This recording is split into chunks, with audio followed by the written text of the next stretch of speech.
Naiz irratian, bigarren kafea.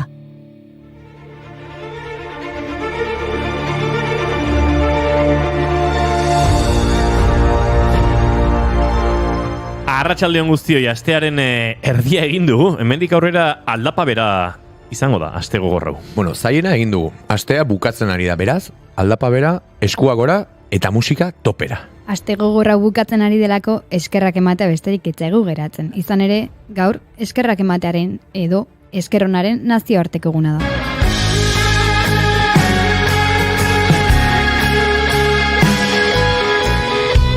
Eskerrak jainkoen emari, eskerrak lurraren usta, eskerrak zuma korra. Eman ditzagun eskerrak beraz, asteko, egunero entzule zaituztegun horiei. Egia esan, gu jasatea ez da erronka makala, Eta eskerrak eman nahi dizkiegu, asteazkenero musika instrumentuak hartuta, gurera datozen musikari eta bakarlariei. Noski, gaur ere izango dugu gure elkarrezketa guztiko.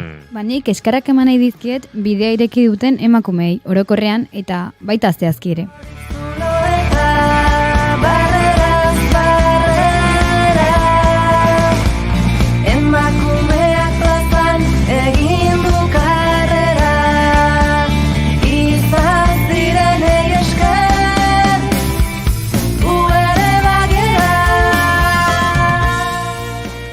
Arro gaude hainbat emakumeek zabaldutako bideaz, baina eredu zehatzagoetara joan da, gaurko egunez 1985ean Amelia Earhartek Hawaii eta Kalifornia arteko bidaia egin zuen, lehen aldiz. Hegazkinez pertsona batek bakarrik egindako bidaia izan zen. Astelehenean ere aipatu nahi zuen Earhart, Rigoberta Menchú eta Simone de Beauvoir aipatzean, sekulako emakumeak. Sekulako emakumea zen Earhart, bai. Balentria hori lortu zuenerako famatua zen jada. Izan ere, 1928an Earhart Atlantikoa zeharkatu zuen lehen emakumean bilakatu zen. Kanadan aireratuz eta Galesen lurreratuz. Hala ere, bere abentura Atlantikoa etzen horra maitu. 1932an berriro zeharkatu zuen ozeano bera, bakarrik 15 ordu baino gutxiagoko hegaldian eta geldialdirik gabe. Eta 2 urte geroago, bere azken abenturari ekin zion. Asmoa, munduari bira hegazkinez ematea zen. Berak eta bere kopilutuak 35.000 kilometro egin zituztenean, Ginea Berritik abiatu ziren 1937ko uztailaren 2an. Azken ibilbide horretan konexioa galdu zen eta biak itsasoan galdutzat eman zituzten. Inoiz ez dituzte gorpuak aurkitu. On the first day of July, she fell into the ocean far away, and there's a beautiful view. Eta gaurko egunez zendu zen Edmund Hillary, lehen aldi historiko baten partaidea. Mendizare, pilotu eta esploratzaile Zelanda berritarra izan zen. 1953ko maiatzaren 29an Tenzin Norgay Sherpak lagundurik. Everestera igo zen lehen espedizioko kidea. Tamaina horretako balentria lortzen zuten lehen bi herritarrak izan ziren. Egun ere zaila da 8.848 metroko tontorrera heltzea eta duela 50 urte askoz ere zailagoa. Kontuan hartu behar da Hilarik eta Norgaik gaua 8.500 metrora pasatu behar izan zutela.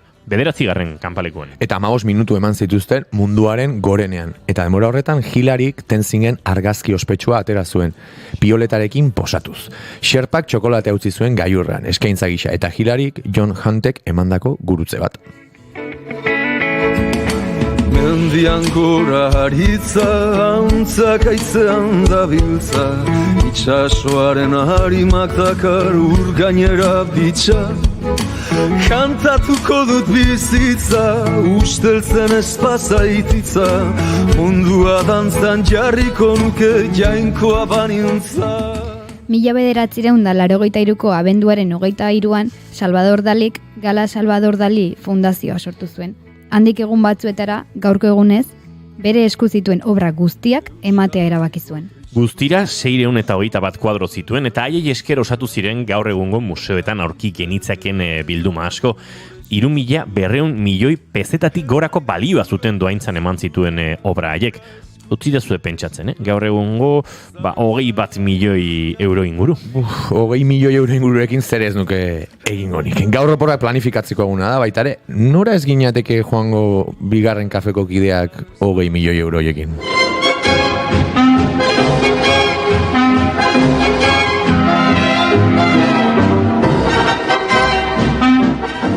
Bueno, musika honekin Argentinara joatea gotu zait. Bai, kurioso izan da, Salvador Daliren unxien andalu edo txakur andaluz baten musika hartu dugu eta musika honek eraman gaitu Argentinara. Bai, egia esan ez dakit oraindik mundialaren estanda baletuko ote zen, akaso ez? Agian gaur ere festagiro onda biltza, batek daki, baina gaurko egunez eskuratu zuen Lionel Messik bere 5. urrezko baloia. Edo Brasilera joan gintezke, gaurko egunez Rock in Rio jaialdiaren lehenengo edizioari hasiera eman zioten. Rio de Janeiron munduko jaialdirik handiena izenare hartzen du. Izan ere, 250.000 metro kuadroko lursail batean, milioi bat pertsona baino gehiago ikusi zituzten, adi, Queen, AC/DC, Yes, edota Iron Maiden bezalako. Zeintzu dira horiek. Bai, orduan gaztetxo eta orain ere, bai. Niri aukera ezberdinak bururatzen zaizkit. Urte batzuetan Lisboan eta Madrilen ospatu baita Rock in Rio jaialdi ospetsu hau.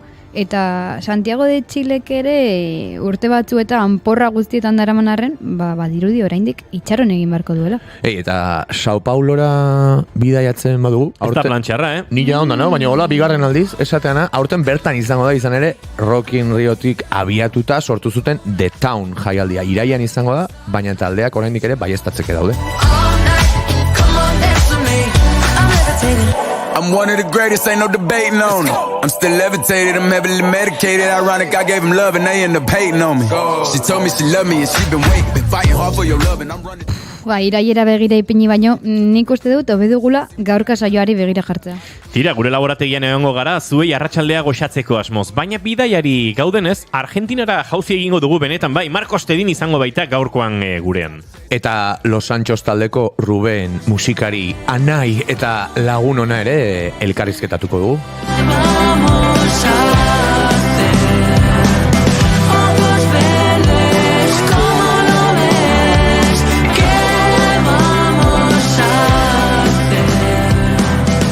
Ez dut behar haundirik eukitzen normalean, baina gaur horrelako saioarekin ni guztiz motibatu naiz jadanik. Beraz, benga ekipo, eskuak gora eta musika topera, Erbesiar mendia o abiatzera doa. Aizue, bazatozte gurekin urtarriak 11 ditu gaur eta asteazkena da. Ongi etorri bigarren kafera, naiz irratian zarete.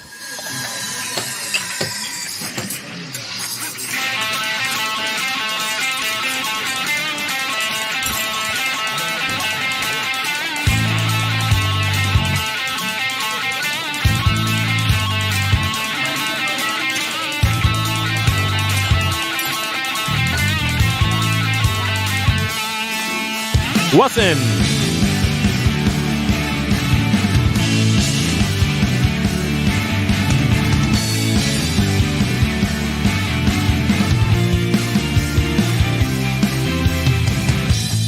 Zuekin jaun Andreo gartxotun zain letona, Arratxaldeon! Arratxaldeon, ekipo!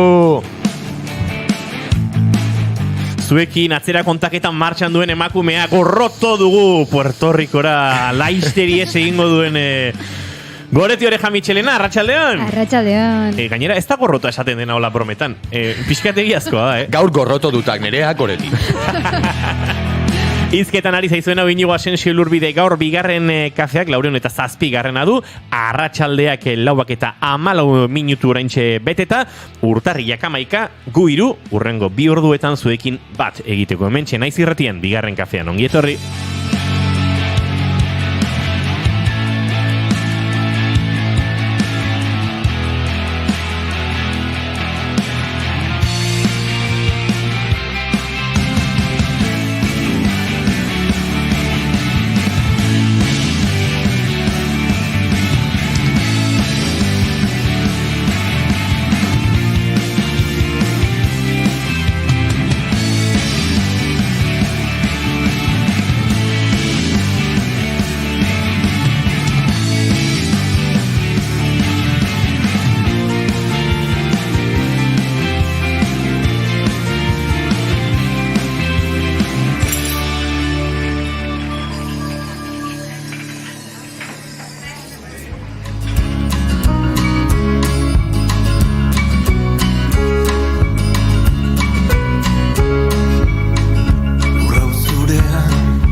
Ba, noski, gaurko saio abiatzeko egunero legez, maite dutei eman barriegu tartea, eta gartxotun zain letonari galdetu behar diot. Zein den bere maite duta? Ba, nire gaurko maite duta, eta, esplikatzen nahi zen, no? Nik uste jende guztiari pasatzen zaiola, baino, eta ez nuke nahiola hippie bat eman, baino, badakizue energia ona proiektatu, eta batzutan gehiegi itxoin behar izaten da, baino, gero identifikatzen dezunean energia positibo hori bueltatu egiten dela. Pasa izan zaizuen noizbait, orain emango izkizut argi bat, baina bai, ez da? Sentitu izan dezu, ez?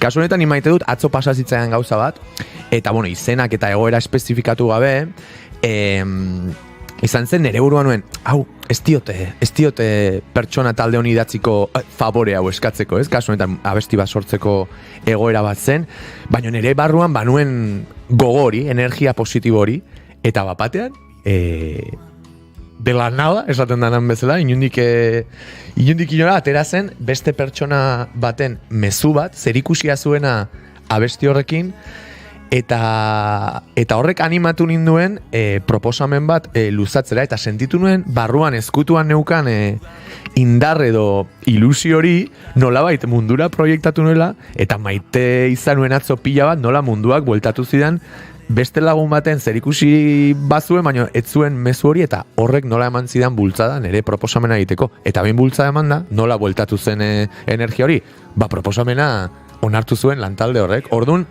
esan nahi detena da, barruan daukagun energia hori, kostatzen zaigu batzutan, baina proiektatzen denean bizitzak ere bueltatu oidu, negatiboa ere bai, kasu honetan atzo positiboa zen, eta nik maite dut atzoko atxaldea zen esan nuen, munduan eri begira ari zait, eta uste askotan pasatzen den gauza bat izan hori dela. Ziona. Bai. Nik onartu dizuet proiektatzen ari naizenan energia negatiboa dela goreti irekiko izan. Broma dala, txintxua! Baino bai, goreti... Zein da zure maite duta, goreti naiz gehiago sartuko zurik? Ba, ez dakite, nire gaurkoa maite duta edo ez maite duta den. Ez dakit, sortzen dizkit pixka bat mixed feelings esaten den hori, sentimentu nahasiak. Eta agian energiarekin ere zerikusia du, baina gaur gauean izan dut, amets gaizto bat, amets arraro bat, kezkatzen nauen gauza baten ondorioz. Zer gertatzen da askotan, ez dio dela garrantzia ematen gauza hauei, baina gero ametsetan agertu egiten zaizkidela agian nire subkonzientean hor dabiltzalako bueltaka, eta iruditzen zait oso kuriosoa, eta gorgo izan esatu naiz, eta esan dut, ostras, agian kezkatzen nauen gauza honi erantzun bat eman behar diot, eta irtenbide bat bilatzen hasi beharko naiz. Jo, Eta ez inoiz gertatu? Bai, hor beti ganbara esaten zaio buruari, eta nola den ganbara bertan badago ere batzutan garaje bat. Zaizu irutzen, hemen goian badago ere atzekalde subkostiente deitu dion hori, eta nola azaleratzen zaizkigun bakoitza. Nik, maite dut duela, 15 urte ameste ez dudala, nik iten dinosaurio bat bezala lo. Hori nire gaurko bigarren maite duta, estra bezala. Baina bai, identifikatzen naiz ulertu ezaket, azkenean garunak mekanismo egitulako ere, ez? Jo, nik gaur gauean bertan amestu dut, eta nik desente amesten dut. Batzutan ametsak onak dira. Ni trenian, baino lotan ez. Trenian, behia irekita, bakizu, Nik gauean zehar, eta hor badago lehenu erpatu dugu Salvador Dali, ez, surrealismoarekiko espazio bat zabaltzen da, eta ez dakit, neurri batean maite dut naiz eta batzutan ansiedade puntu bat sortzen duen, segun ze amets motak, ez? Baina amets oso goxoak ere izan ditut, behin hemen irratian kontatu nuen, nire amona zenduarekin amestu nuela, eta amets hain erreala zan, eta amona hain zen bezalako ikusten nuen, eta arekin izketan egon nintzen, eta esnatu nintzala, amonakin atxaldea pasatzeko aukera eman baliate bezala denboraren makinen, ez? Hori izan zen, amets bat flipantea, ze, bai, familia guztia lengusuk denakor eta amona, eta izan zen, amonakin egon naiz, amonakin pasa, eta atxaldea. Baina, gaur adiz, eukit oso ametxe xelebrea, nola esan, road movie moduko bat, eta guapo, road movie bat oso ondo, baina momentu batzutan uste, pertsona bat zijoalanekin, da beste momentutan, esango nuke beste bat zegoela. Hori ametxetan ibintzat desente guartatzen zait. Eta olako batean, baginean, ez dakit kotxea bateria gabe dozeletxe, ikuilu moduko batean, bertan, atzerrian, ez dakit Holandan, hango jende batekin, eta izizkuntzetan itziten genuen, eta han, arraska handi bat zela zegoen, erdian, urez betea, eta batean elektrizitateak entzen zuten, zeka ur asko zegoen da, kontu zorra askatu hori, zetak hori, da horako zarraroak. Total, gero lako batean, etxean bueltan ginean, eta oean etzan da negoen, da ikutzen un zerbait, xagu bat balitz ezela, edolako zerbait, eta zer dauta, de repente, zan, ez dakit, hauts pelota handi bezala, eta hortik ateratzen ziren insekto muguko batzuk, eta, muy loko, osea, ez dakit zenbat amets bat abesten atzetik, hola, eta egia esan ez dut gehiegi maite, baina nola maite dut apresten nuen, pentsatu dut goretiren maite dutetik edo maite dutez edo sentimendu gurutzatu horietatik hau kontatzea. Gaur gaben, kriston amets txungo auki. Barkatu, igual maiteko duzu ideia hau, ez dakit Netflix o Amazon Prime o beste historiaitako bat salduta, zenik hemen ez dakit iruzpalau denboraldi ikusi ditut horrela zientzia, Holandan pasatzen den zientzia fikziozko baten, ikusi zute inigorena, ez dakit torri zait hori burura, Bai, eta idoia hor fondoan daukagula eta lehenguan astelenan aritu ginen, zinemagileak nola telesaietara heltzen diren ez eize, nik ingonuke ideia eman eta igual Lars von Trierrek zuzentzea, hola txungo xamar. Pilotua idatzi, gu lagunduko izu. Soldadua ez denik zute ikasi deus ez dakite. Maite duta kontatu dizkizuegu, baina gaurre aipatu dugu, Goreti, ez dakit, zehazki nola den, ez? Bidaiak planifikatzeko mundu eguna edo. Bai, alako zerbait litzateke. Bai, bidaiak planifikatzeko mundu eguna. Eta, bueno, batzuk bidaiak planifikatzen ari dira benetan, ze Goreti datorren astean, baina guk gaur, olako ariketatxo bat egin nahi izan dugu, pixkat bidaiatzearen fantasia horrekin jokatzeko, ez? Oraintxe, euritxu da Euskal Herriaren eremu gehiena, behintzat Euskal kantauriari surialdea eta iparre inguru hori. Lehenguan aritu ginen, Andoni Mateosekin klimaren inguruan, ozeanikoa den hori edo mix den hori edo hori guztia euritan daukagu. Ezkinen, ulertu genuen, baina orain ez dut gogoratzen ondo. Kontua da, joango ginetikela beste leku batutara gustora, zergatik ez. Eta horren egingo dugu alako, ariketatxoa. Adibidez, Goreti, zure orain esango balizute, prestatu oraintxe, bidai bat, nora joango zinateke? Tira, oraintxe bertan joango nintzake, beroa egiten duen leku batera, baina... Nintzateke, esateu. Joango ez baliz bezala, barkatu, Baina ari eta fantasiosa egiten utziko dugu, naiz eta bera erreala baden. Baina horrela, bizitzan zehar egin nahi dudan, bidaia bat horrela doan opariteko baliate, izango litzateke Japoniara bidaia. Izan ere, etxean Doraemonen oso fanak gara eta gure haurtzaroaren zati bat ere bada, eta bertan ikusten ditudan lekuak, ez dakit, Fuji mendia, Kawaguchi lakua, dira bizitza errealean bizitatu nahiko nituzken lekuak.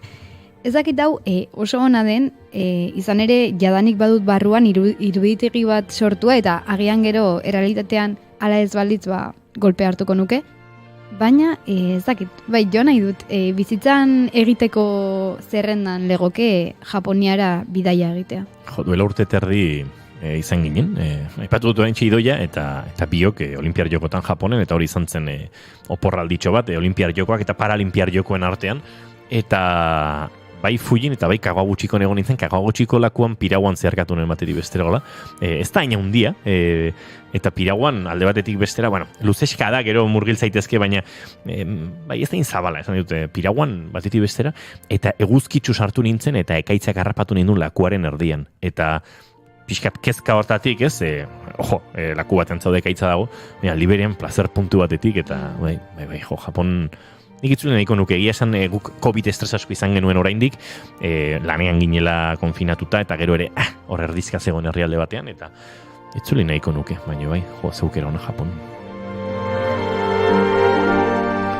Eta zuk hartxo nola ingo zenuke? Marinez Japonen egon, Bide batez olako loturak egin ditugu, Naoki Satoren stand-by mikantua aukeratu du Goretik, Japonera joateko, baina Gartxotek berriz, bere bideirako Maria Gaduren Shinbalaia aukeratu du, baina uste dut ez dela musika honek iradokiko digun lurraldetara. Ez, musika honek nik ala ezagutu nuen gainera, Ego Ameriketara indako bidai batean, eta aran arama musikak, baina musika honek sorrarazten didan sentsazioak oroitzapen batek harri dit. Eta ni oso gaztetan, Donostiako gitarra orkestan aritzen zen ere arreba, eta nik trompeta jotzen nuen, jaztu zait, baina jotzen nuen, soloak da hola, ojo.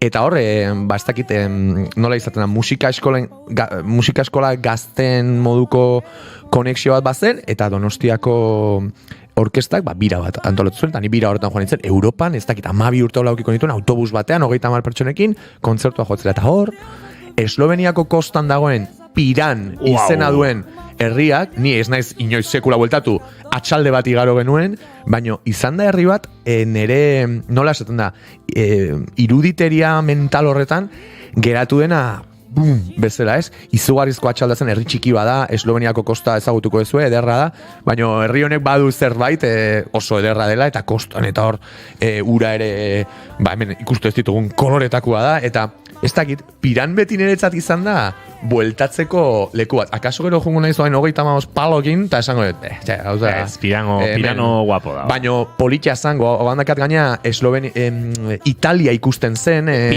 Piran lehenago Pirano izan zen, eta Italiaren menpe gontzan, eta momentu batean mugan dauden lurralde batzuk gatazka militar bidez Esloveniak eratu zituen. Bai, niko gandut urrengo egunean ez dakit Italiako zer bisitatu barri honen, baina bazen Italiara iritsi aurretiko azken geldialdia. Atxalde bat pasa genuen, bainatu ginen, sansetoitakoak, eta esanon, ostra, honean bueltako naiz. Bakizu Piranon jota nagoela?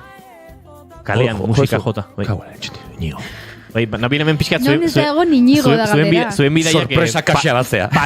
Parasitatzen baino. Eta gainera, egoerantzeko batean akordio orkestrarekin, nik urte asko pasaitut jotzen, eta biraten genuen Esloveniatik, 7 kontzertu eskaini genituen, eta horietako bat izan zen Piranon, kalean, hango plazatxo batean. Bai, zirkularra edo zan. Bai, zoragarria. Bai, Piranok, eske badauka puntu italiar bat oso, eta liberen bada puntu esloveniar bat, bueno, mugako lurraldekin gertatzen den. Bai, eta badauka ere Maria Gadu entzuten ari gean abesti honen zoriontasunaren kolore bat ere bai. Sobre vaidade, quando mentir for preciso, poder falar a verdade.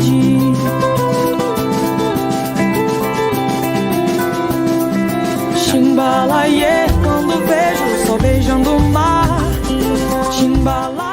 Iaia balioko lidake, ze kantuaren giroak kokatuko ninduke, nik aipatuko dudan bidaiatuko nuken leku hortan. Ze Madeirara nahi nuke joan. Badaukat azken aldian alako lotura bat edo alako gogo bat irletara joateko. Akaso nire bidai asko egin ditut, baina irletan oso gutxitan egon naiz. Eta zein pasa zeigu? Goiuri pasa da. Jo, maja.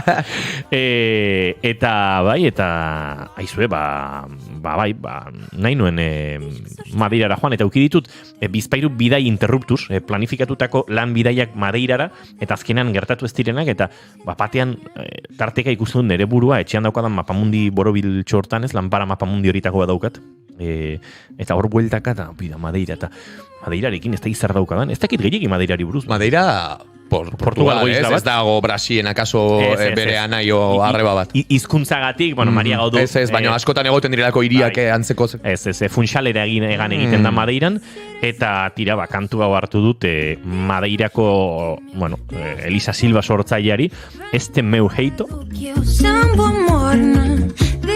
Tarte txau amaitzeko, ze segituan gartxot, doinuetatik garatago tartea aurkeztu behar dugu, norekin eta nondik aritu zara? Bai, aste honetan etxeko sofara gonbidatu dut, Mikel Elorza, Donostiarra, ilustratzailea eta, bueno, beste gauza asko ere bai, marrazkilari fina, lagunona, musikazalea, pelikulan frikia, eta egia esan, eskertzen da Mikel bezalako naturalidadea daukan jendea, eta uste gozatuko dezuela bai bere izatearekin, eta nola ez, ekarri dituen kantu kutxunekin. Tira, guk bidaiatu dugu, zuek ere bidaiatu mentalki bada ere, gure musika aukera honekin, doinuetatik garatagok, noruntze eramaten gaituen. Bagoaz aurrera, arratsaldeko 4:00 oraintxe, doinuetatik garatagon murgiltzeko, une aproposa. Deus meu jeito que é meu, que é feitio. Só sei que a vida é feita para viver. E eu vou viver.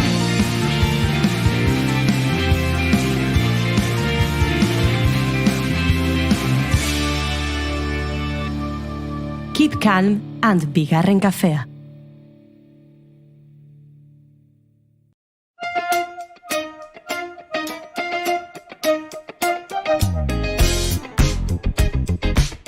Arratsaldeon, egunon, edo gabon, inoiz ez dakigu podcast hau noiz eta nun entzuten dezuen.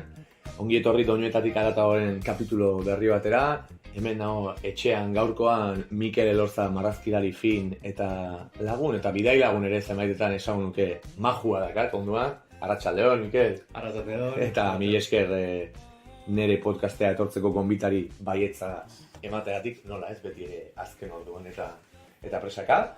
Baina hemen zaude, eta, bueno, aurkezu duzu pixkat zure burua, Mikel, zergatik uste duzu ekarri zaitu dela? Ba, eskerrak zuri, ezagutzen garelako, agian musikari buruz asko hitz egin dugulako, aurretikan, ez dakit, ez da nire fuertea, baina bai esan behar nahi musika gustatzen zaidala, eta oso, hola, zinezaldea naizen heinean, egia da musika asko irakatsi daitela nire lagunek, eta eskerrik asko behin, Bai, egia da hor, interesgarria esan dezuna, zen azkenan bakoitza duko igual denoi gustatzen zaigu, ez dakit, irakurtzea, marrazkiak zinea, badagolako, ez dakit, arten bilduma bat denoi egiten zaigula erakargarria, eta gero horren barruan, bakoitzak badauzkagu gure puntako gustuak, baina egia da, bai, askon konpartitu dugula, zinearen inguruan ere bai, eta musikare zuzenean asko ikusi dugu elkarrekin, eta horregatik zaude hemen, bai, entzuleak eta ez dakienak, lau kantu kutxun ezagutu nahi ditugulako gaur zurekin, eta zure lau kantu kutxuna. Ez zaila erabakitzea lau bakarrik, baina egia esan da, ez da bakarrik norbaitekin hitz egiten dezunean, baita ere lan egiten dezunean eta adibidez marrazten dezunean, denbora dakazu beste gauza batzuk inguruan jartzeko, pelikula tipo fondoan edo seriak eta musika beti da. Bizitzan, eta bai kostatu zaidala lau aukeratzea, baina lau horiek asko ditzute ditut, hola jarraian. Aha, orduan benetan kutxuna dauzkazu. Bai. Vale. Bai, izan egunerokotasunean batzuk lantzen dugu, modu batean edo maila batean edo bestean, baina bai, hemen askotan aipatu da, oraintxe esan duzun hori ez, musikak baduela pertsona askorengan, iaia inkostientean presentzia bat batzutan ez, automatismoa jartzen dugu, konzentratzeko behar dugunean, edo ebaditzeko behar dugunean, eta, bai, egia esan elementu mistiko eta magikoa da, astero berresten duten gauza da, eta txapa handiria da, Mikel, lehenengo kantu kutxuna zein dan esango diguzu, ez dautzuten? Imaginatu zure burua kontzertu baten, bai? Bale. Disko baten zuzenean, eta hau entzuten nuen oso txikitatik, aita jartzen zidan etxean, etxean asko gustatzen zaigu musika, eta aitak zekan itoizen diskoa. Itoitz. Bai. Itoitz zuzenean, disko luze hori zala, ez dakit nontzan zuzena, baina portada ere karismatikoa daula, zuzen, argi, more, gorri, hori, dena, ez dakit nolakoa den itoitzen abeslaria. Baina badakizu disko horren portada marraztuko zenuke, ez? Guztiz, eta tipografia eta dena, eta lagun bat izena du itoitz, eta, bueno, holako abesti badakat dala, nola da, igandean. Igandean zasaturik, eta eski badaude dola 3 jarraian. Baina utzi datu ikusten, porque ez, a ber, errepasatzen disko hori, baina bai dala nire bizitzako sentsazio hori sentitzen agola zuzen batean, eta zer da musika zuzenean. Eta txikiak egan nintzen. Badaukat disko bat, orain hemen informazioa bilatzen duzun bitartean, pare bat gauza, badakat disko bat, antzeko sentsazioak sortzen dira, Oskorriren belodromoko, ez dakit urte urten zen, eta nik gogoratzen dut portuan nola zen zilarrezkoa. Eta horren arira, hemen ere aipatu izan dugu podcastan, eta interesgarria da, eta izuritzen gaur egun, bisualki hainbeste garatu den gizarte batean ez, informazioa zain naiz, bisualki zenbat informazioa jasotzen dugun, badago, garaibateko diskoen diseinuak eta, ez dakit, garaibatean akaso etzegoelako hainbeste ez, informazioen bezala, nola geratu zaizkigun buruan ez, gero zema gauzazten ditugu, baina nola dakigu esastamente, mila batzireun da, ez dakit, 82ko disko baten portada nola zen, 1000 adibide daude, orantxe esan dezuna, eta beste 1000 baino, hori irutu zaite interesgarria, bueno, zerbaiten 1000 zinen. Bai, justo aukeratu ez ja disko zoragarri horretatik abestia eta da Egun Motela. Egun Motela. Egun Motela. Bale, arjolaz baizu entzuningo dugu, entzulea ea ere eramaten dugun zuzeneko kontzertu bat bizitzen ari denaren sentsaziora, eta gozatu.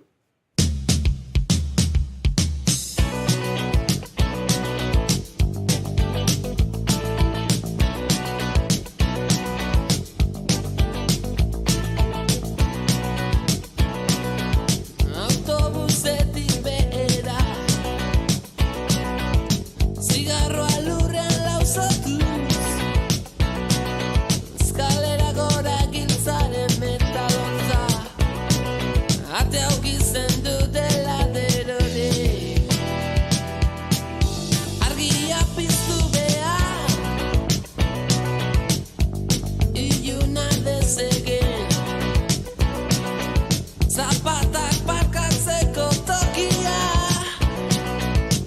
Tokia bilatu behar Zokaldean ozgai elkotxadero de Afaltzeko gogoak Kafe bero baten ordu ditut Zigarro bat pezto nahi Hauxe da egun motela Hauxe da egun motela Hauxe da egun motela Berez aspertuko naiz beti zore berdineaz Hauxe da egun motela Hauxe da egun motela Hauxe da egun motela Berez aspertuko naiz beti zore berdineaz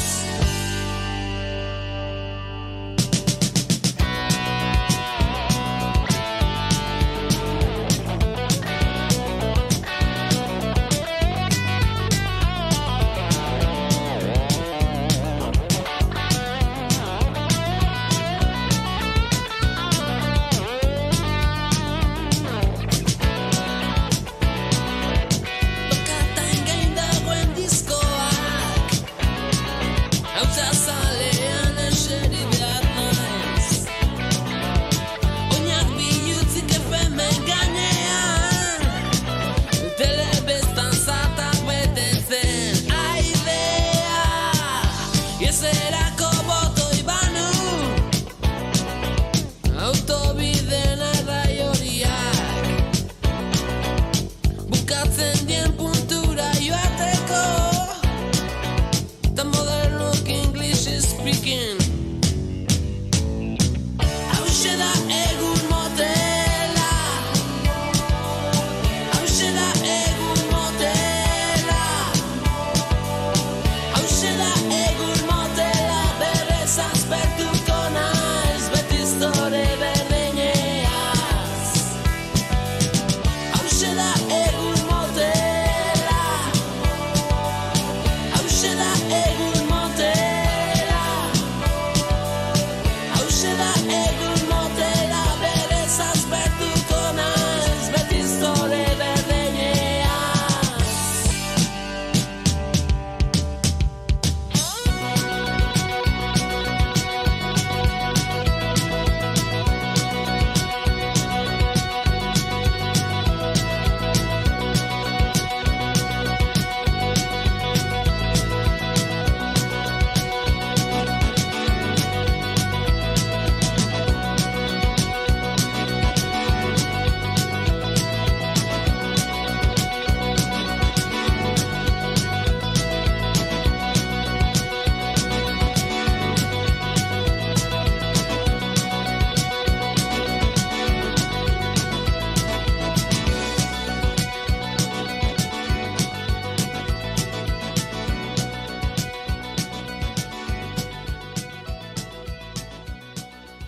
Entzun dugu Itoitz taldearen egun motela abestitzarra eta ez dakit zu berriz ere juntzen zuzeneko horretan begiak itxita edo ez Mikel, baino espero dugu entzule batek, eukiko zula pixkat behintzat atzera bidaiatzeko sentsazio hori definitu Itoitz taldea 3 adjektiborekin. Nostalgikoa, 80. hamarkada, dia, bai? Bai, Ez? sorrera pentsatu nahi, baietz, baina igual begiratu beharko dugu ere hemen txoixo batzu bezala ez gehatzeko, baina bai. Eta poetikoa.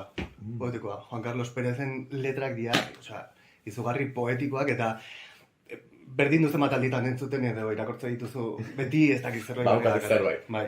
Eta inoraz ere, ez da atzera begira moduko bat, egin behar da aurrera begira. Eta hori urrengo abesterekin dagoen lotuta.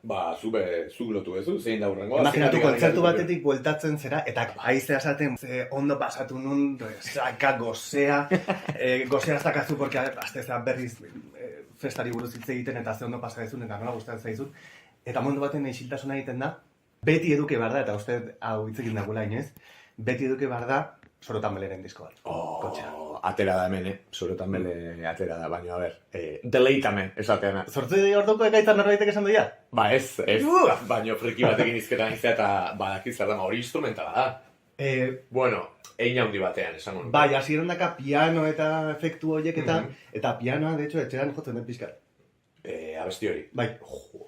Bai, bueno, nik egingo dut orain hemen simposioa edo Sorotan bele, Best Man Ever, nire banda favoritoa dela Lau Haizetara 1000 aldiz esan dut, adibide garbia dara aipatu dizuten portada ikoniko bat duen bele beltzorren diskoa, bai, nik esango nuke ez dakit, sortu zianetik desegin zian arte Euskal Herriaren 181 haundi batek diskori ukiko zuela kotxean, kasu honetan. Horregatik dakizkigu gaur egun ere, nahi zaztu zaigun gaur goizean unginen Sorotan bere letra guztiak buruz. Eta bai, niretzako, esango titular gisa, Sorotan bere irutzen zait, estiloak estilo eta garaiak garai, niri beti iruditu zait bizitza ospatzeko talde bat. Batzue irutuko zai igual barregarria esan dutena, baina ni ulertzen naiz eta horrekin nahikoa dakar. Modu askotan ez da noliteka, baina ni esango nuke, Sorotan bele entzuten dezunean, ez zaude bakarrik. Zetitza ez dut zaudela, edo taldearekin, porque daude instrumentu pila, edo rollo batekin, edo nire kasuan ere hau bada, biz disko hauek justo esan ditudanak dira, nire pianoko irakasla Aitor Amezagak ere, Sorotan beleko ez dakit neska ustez jotzezula txistua edo biolina? Ba, ez dakit. Bere irakaslea eta nire piano irakaslea baita ere, oroitzapen pila dira eta jende asko dago. Aitorre jotzezun gainera, kelarre.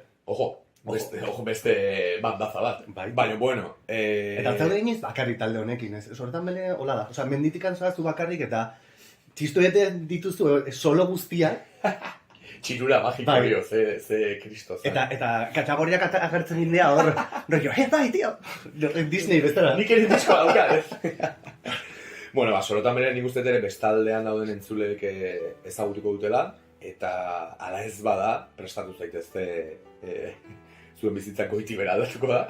Hemen txadukazue, ez da ere esan nuke ezagunena edo klasiko edo hit handiena, baina, niretzako disko horretan hasieratik bukaerara beste guztiak dira hitak, eta horren asko maite dut, hemen daukazue Sorotan beleren 8 orduko ekaitza.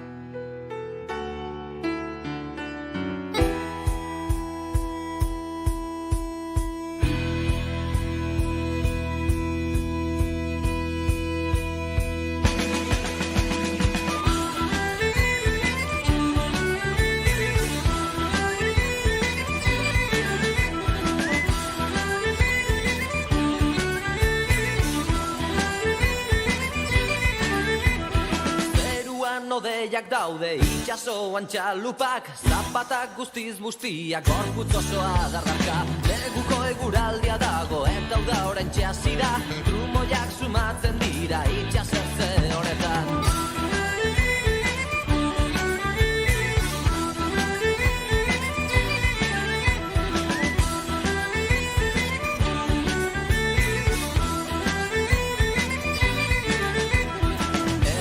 Ikusten zaitut etortzen zaren moduan, beldurra ematen didaz ikusten zaitu danean. Hemendik ikusten zaitut etortzen zaren moduan, beldurra ematen didaz ikusten zaitu danean.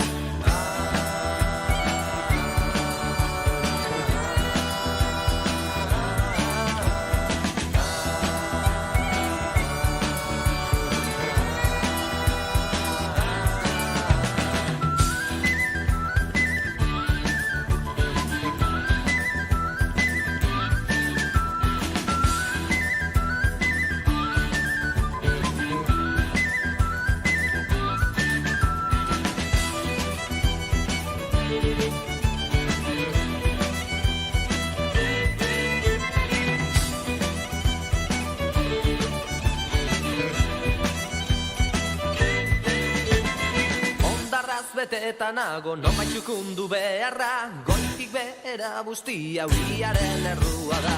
Haizeak erakusten digu bere indar guztia, tximistak marrazkiak dira gaitzen bakar dadean.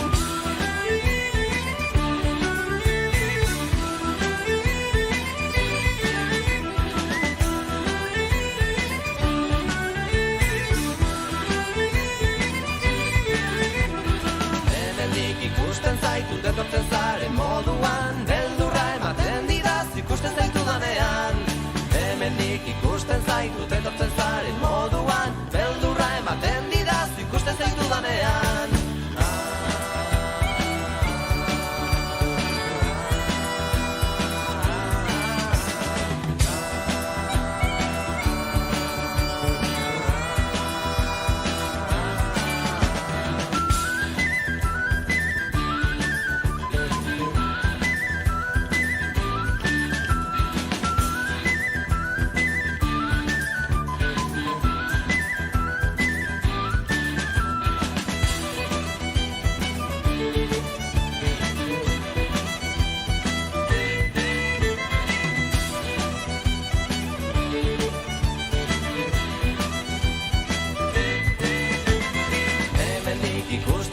Etortzen zaren moduan, beldurra ematen didaz ikusten zaitudanean. Hemendik ikusten zaitut etortzen zaren moduan, beldurra ematen didaz ikusten zaitudanean.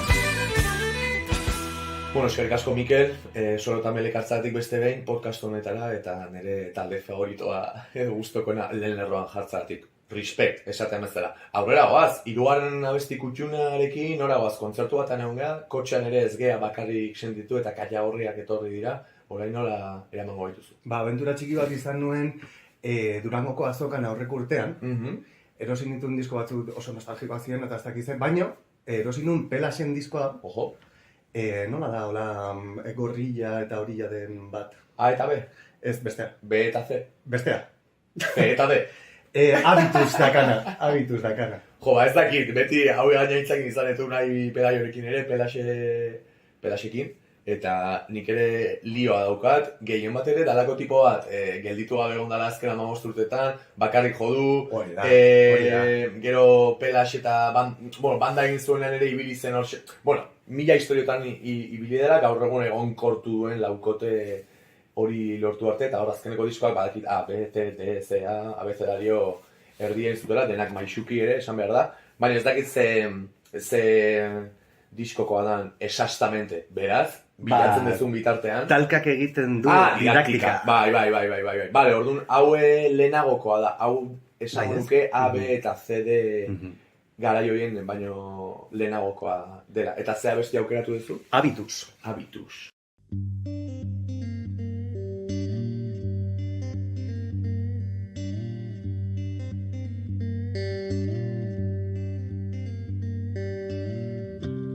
Habituala izatearen abantaia da.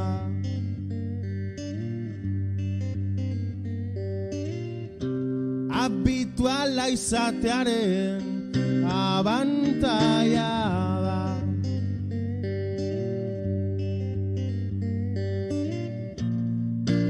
Urrats guztiak ikasiak dira.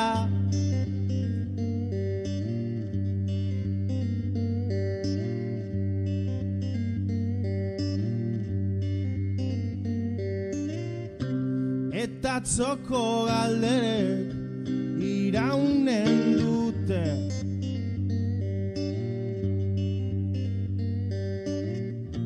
Gauta egunaren artean katea zeko.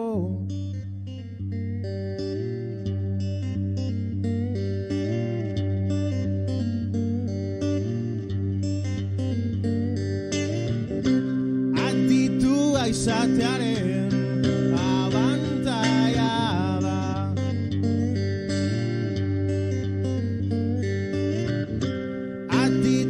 izatearen abantaia da.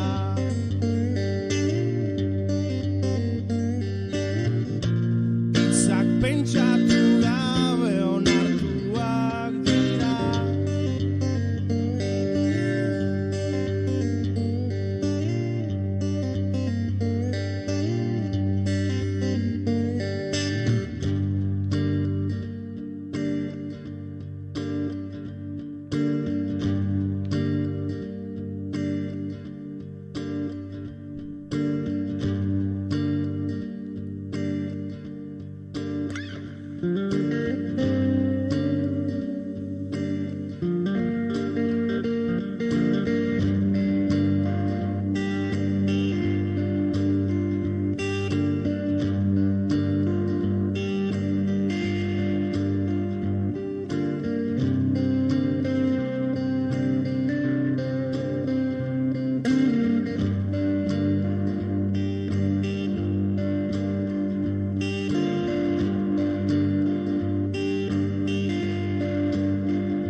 izatearen abantaia da.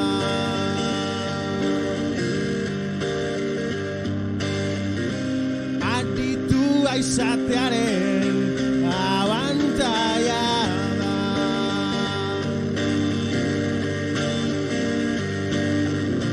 Bazter guztietatik eroria.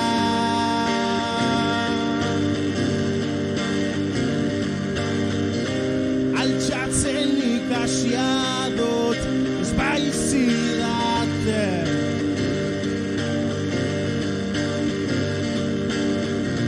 Zapatak ondo lotzen irakatzen.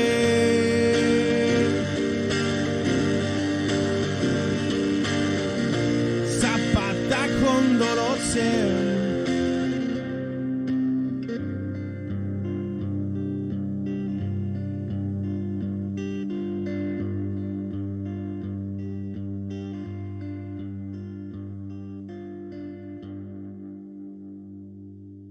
Entzun dugu Pelaxen Habitus abestia, Biba Pelaio berriz ere, agur bat hemendik eta jarraitu bidian egurrean bukatzen. Goaz, Mikel, azkeneko kantu gutxuna zein da? Nola boro bilduko dugu gaurko podcast eharra? Pentsatzen egon naiz esan edo ez, baina ja ez naiz aguantatzen eta esango ez.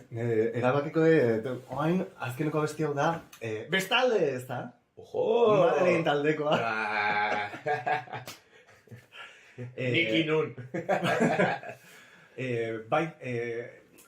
Evoluzio handia bat izan du Madeleinek eta ni 16 urtetik entzuten, nitunetik entzuten. Baina egia da pandemia garaian hor diska egiten nahi zineten bitartean bateriak erakustezian pixka bat orduan oso gertuka sentitu nun. Eta aldi berean oso ezberdina. Eta gero oso ondo funtzionatzen duna. Eta ez dakit, bada abestian oain nire familiakin eta nire jobakin ere jartzen detela eta bere modura abeste ditu, 3 urte ditu eta abeste du, bestalde ez da. Orduan ez dakit disfrutoia dena abesti bada eta bai, eta espero, ez dakit jendeak ezagutzea eta... Bai, entzula igual egon da pixkat, zergatik ari hauek high five hemen txokala egiten. Bueno, esan du, baino ez dakit pelota egitarik ez ziur maite duela benetan, baino aukeratu den azken abestia, ni parte hartzen duten talde bateko abestia da, Madeleinen bestaldeza, azkeneko diskoko ezin dena diskoko single puska, eta horrexera gaude hemen katxonean eskerrik asko. Single lady, bai. Zesango izut. Xetasun batzuk ematearren, bai, zuk esan duzuna ez, hasiera batean urte asko dara matzagu Madeleinekin, instrumentala zen musika jorratzen hasi ginen, baina bidean ahotsaren zeresan hori ere tartekatu dugu gure musikan, eta bai, evoluzio bat jasan dugu, eta nik esango nuke azken diskoko, igual txarra da nik esatea, baina azken diskoko abestiak direla gure ez dakit, bideko borobilenak. Maite nahi dugulako eta maite garelako sortzen dugu, eta abesti hau ere ala sortu zen. Beraz, mila esker berriz ere, gonbita onartzari, Mikel, plazerra izan da. Eta Madeleinen bestaldeza temazoarekin goaz urrengo astera arte zuei ere entzuleak agur, eta disfrutatuko zenutelakoan, urrengo astera arte. Hori da, musibana bakoitzari. Aio!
dois, melhor do que sofrer depois. Se é isso que o tem ao certo, a moça de sorriso aberto, ingênua de vestido assusta. Afasta-me do ego imposto, ouvinte claro, brilho no rosto, abandonado. Brasildar koloreko doinu hauekin abiatu dugu gure Argentinarako bidaia. Egia esan ez dira hain urruti bi herrialdeak eta uste dut azken astean Brasilek utzi dizkigun berri ez onegiak edo kezka giroko berriek ere izan dutela euren oihartzuna herrialde bizilagun esan genezakenean. Argentinara goaz, Marcos Tedin agurtzera. Marcos, arratsaldeon. Bueno, gordio zelan. Gu ondo eta espero dugu zu ere ondo egotea. Bai, oso ondo.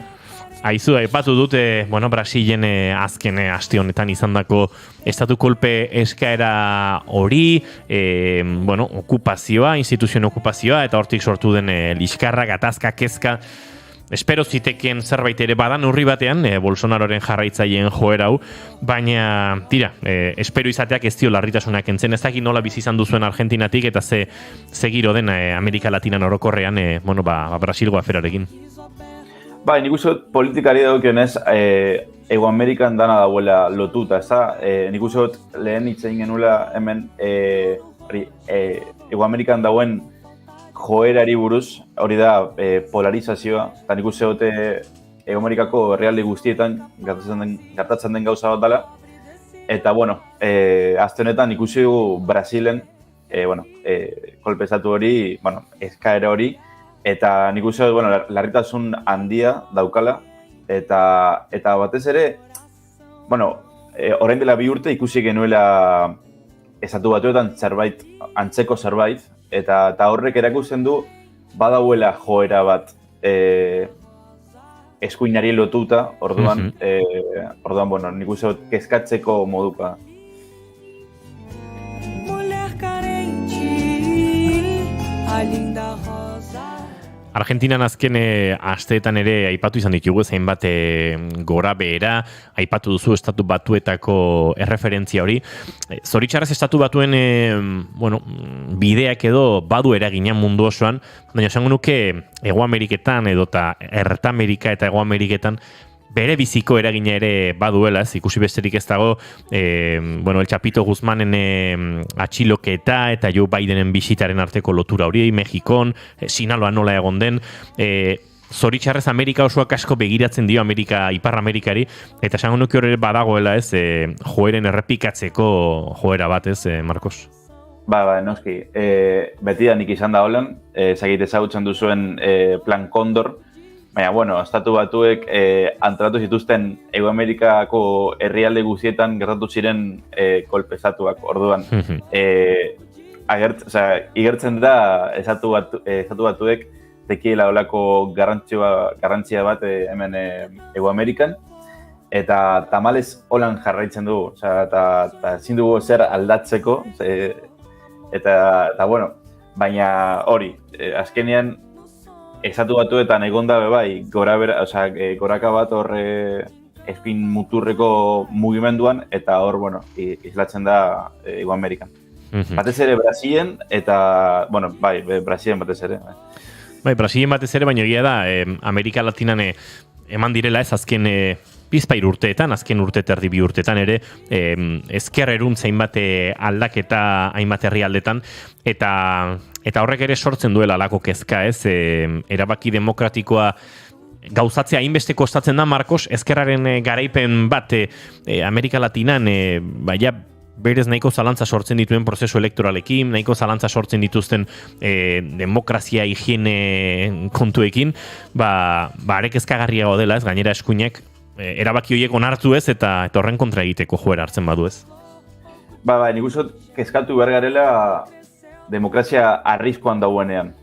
Eta Brasilen nik uste dut hori ikusi dugula azte honetan, eta horrek, nik uste dut bai izan behar dela hori kontuan hartzeko zerbait, ez da?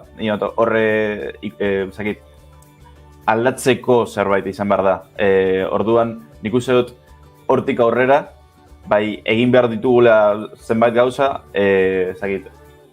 joera hau aldatzeko, behintzat polarizazio hau lasaitzeko, baina, bueno, azkenean joera oso argi dau, eta urte asko daramatzagu golan, eta, baina, bueno, zerbait egin behar da. Argentinatik erreakzio asko izan dira noski Brasilgo egoera honen inguruan, eta hoietako bate, akaso morbosoena Cristina Fernández de Kirchnerrek protagonizatu du, Marcos.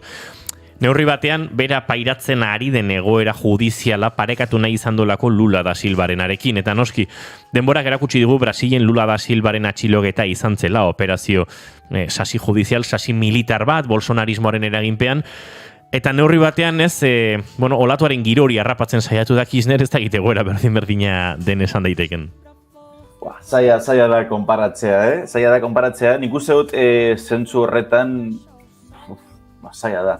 Egia da, bai, berak Kristinak pairatu egin du olako egoera bat, eta bueno, Kristina hemen eta Lula Brasilen, bueno, gauza antzeko bat dira, orduan badauela antzekotasun bat hor, baina nik uste dut Lulak bizi duena, pairatu duena askoz larriagoa izan da, ze azkenean egonda horre gobernu oso bat bere kontan, eta ezagite... Gogoratu behar dugu, Lula kartzeleratu zuen epaile ura ondoren Bolsonaroren ministro izan zela, eta noski horrek agerian utzi zuenez, bazegoela lotura politiko bat erabaki arekin. Esango nuken, Marcos, baina akaso oker nago, Brasilen Lularen figura ezker guztiak gehiago onartzen duela edo maitatzen duela Argentinan ezker guztiak kirchnerismoa baino, akaso hor badago oinabardura bat? Bai, oso zaila da saltzen, baina, nik uste dut, ni gure ikuspuntutik Kristina ez dela eskerrekoa. Kristina da, bueno, berak beko bere mugimendua hori da, peronismoa, baina hori eza esker, bueno, eza eskerra. Orduan, badeko gu hemen esker bat Argentinan, eta baina oso ahula da ez deko indarrik, ia ez da existitzen, orduan Kristina da, bueno, eskerrerantz dauen mugimendu bat, baina ez da eskerra. Eta nik uso Brasilen bai, Lula bai, irudikatzen du eskerra, edo eskerrarekin lotuta da, baina hemen Argentinan ez da eskerra. Behintzat Lulak badu, esker ezberdinak Brasilen bere inguruan antolatzeko edo biltzeko gaitasun edo indar hori.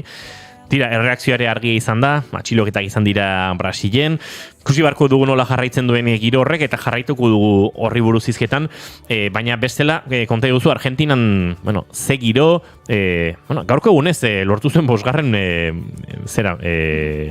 urrezko baloia, Mesik, gaur da efemeridea, lehenera ipatu dugu sarreran, Marcos, baina futbola zaratago, ez dakit badakit sozialki ere beti dagoela saltza Argentinan, eta ez dakit zerret, nora begira dagoen oraintxe herria?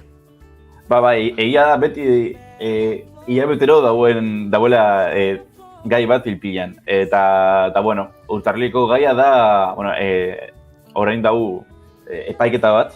Orain dela 3 urte, gertatu zen hilketa bat Argentinan, Buenos Airesetik oso gertu, hemen, bueno, ondartzan dauen herri txiki batean. Mutil bat joan zan lagunekin diskoteka batera, 18 urte zituela, eta bueno, horre hartu zuten 8 mutilek, eta bueno, hil zuten. Hori izan zen orain dela 3 urte. Eta hasi ziren hori oiuka, bueno, hemen esaten den, bueno, iraia bat, baina ez dut esango, irain bat, ez dut esango, eta bueno, hartu zuten horre diskotekatik kanpo, eta hil zuten. Eta orain hasi da epaiketa, 3 urte beranduago hasi da epaiketa. Eta, bai esan. Bai, ez ikaragarrizko jarraipena izaten ari den epaiketa, zuzenean jarrai daitekena, hemen, bueno, La Nación topatu dutola Googleen lehen aukera bezala, baina asko dira, ez, etengabe horri jarraipena ematen ari diren edabideak, ez? Bai, azkenean polemika da rugbilariak izan zirela. Eta horrek Argentinan esan gure dau, oso persona violentak direla eta oso persona machistak direla, orduan egonda horre murbo txiki bat, orduan orain jarraitzen ari da gaia, eta bueno, kontua da astebururo gertatu ahal den gauza bat, eza? Osea, diot, ez da gertatzen den gauza bat, baina gertatu ahal den gauza bat da. Baina hau, rugbilariak direlako, gizartea bere euren kontra dau, eta bueno, nik uste dut orain jarri behar dela olako, zigor, handi bat edo... Eredugarri bat, igual. Eredugarri bat, bai, hori da, bueno, gauza horiek gelditzeko, eza? Baina, bai, hori da, egunero, gure lagunekin hitz egin dugu horren inguruan, nik horatzen dut, gertatu zenean, ni Euskal Herrian nengoela, eta horrek harritu ninduen hau da, diskotekan ikusten dudan egoera normal bat, eza? Liskar bat edo pelea txiki bat horre diskotekatik kanpo. Eta nik uste nuen normala zela, Argentinan asko gertatzen da, eta derrepente, klaro, batean tipo bat hil zuten, eta hor, klaro, derrepente konturatzen zara, hori ezan normala, hori ezin da gertatu, eta nik uste dut horregatik zirrara handia egin duela eza hemen Argentina. Horrelako epaiketa mediatiko batek eren Marcos, eta zuk aipatu bezala ez beste pixu batzuk badituena, rugbilari izatearen jarrera hori, ez da egite, iraupen askoko epaiketa espero da, badakite edo dena dago pixata iren? Ez da egite, hemen justiziak dauka denbora luze bat gauzak ondo egiteko. Bueno, edo egiteko. Egiteko bintzat. Bai. Zagite, oso gai, unkigarria da guretzat, zakitzargatik, egia da gai mediatiko bat da, orduan, epaiketa mediatiko bat da, orduan, bai, zirrara handiagoa dauka. Baina, bueno, guk claro, eta tamalez, Argentina ez dugu konfiantza handirik, justiziari. Orduan, orain guk uste duguna da, libre aterako direla. Baina, bueno, espero dugu ez. Tira, jarraituko dugu epaiketa horren nondik norakoa, jarraituko ditugu baita ere Brasilen gertatzen ari direnak, eta orokorrean Ego Amerikak, Erta Amerikak eta, bueno, kontinenteak kontatzen dizkigun edo ekartzeko dauzkanak, gure argentinarrik euskaldunenarekin, edo gure euskaldun argentinarrenarekin. Marko Estebin, Lisandro Aristimuñoren kantunekin agortuko zaitugu eta bagoaz bere aurrera. Bueno. Zaindu, eskerrik asko.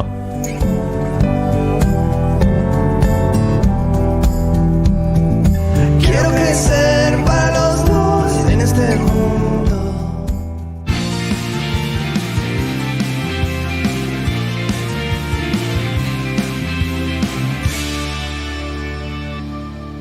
Bigarrenak ez direlako beti okerragoak, Bigarren kafea.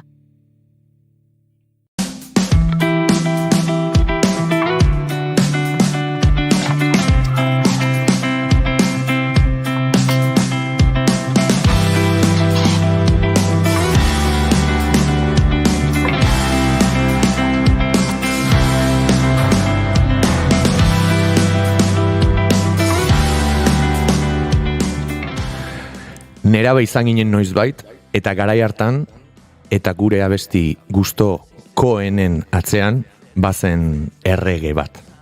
Lagun batzuekin batera, Urnieta, Distorsio eta egurraren epizentro bilakatu zuena. Urteak joan dira, eta usteak ere bai, baina Ruben Ramosek dirudienez bere abesti honenaren bila jarraitzen du. Eta bide lagun emozional izan dituen lagun batzuekin, Los Sanchos taldea osatu berri du azken urteterdian.